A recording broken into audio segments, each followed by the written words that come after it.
Hello everybody.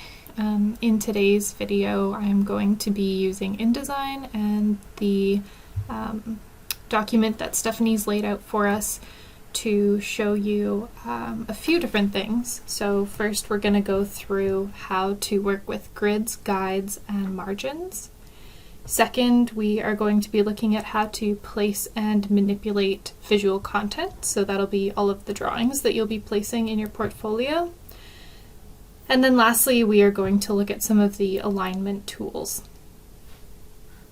So first of all, when working with grids, guides, and margins, I just want to spend 1 minute talking about why they're important.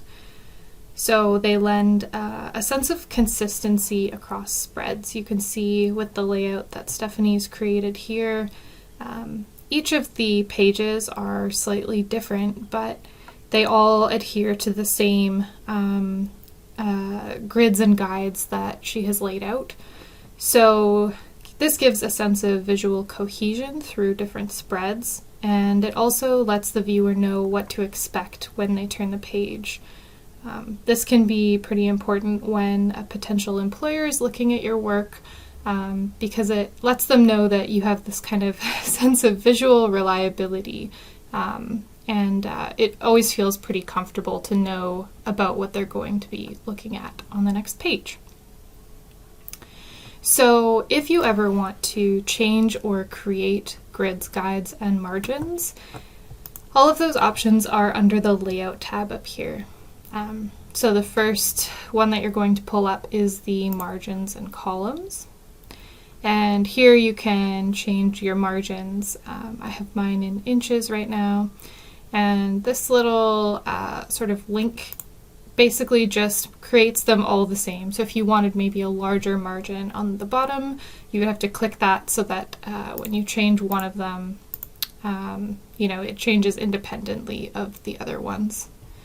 You can also set columns here, and so that's going to be the vertical guides that you see. And so you can choose however many you want, and the gutter spacing is simply the space between them, so that kind of smaller gap there. I prefer larger gutters, like what Stephanie's laid out. That way when you're lining two things up side by side, there's a little bit of room for them to breathe in between, but it really will depend on the type of document you have and the page size. So that is one panel that you'll look at. The other is under Create Guides. Here you can see there is an option to create columns like there was in the margins panel, but you also have an option for rows, so that would be horizontal. The nice thing about the template that Stephanie has laid out is you don't have to worry about creating margins or guides. Those are already set for you, so you won't have to worry about it in this document. Okay, and then lastly, I'm just going to really briefly talk about how to use these margins, grids, and guides.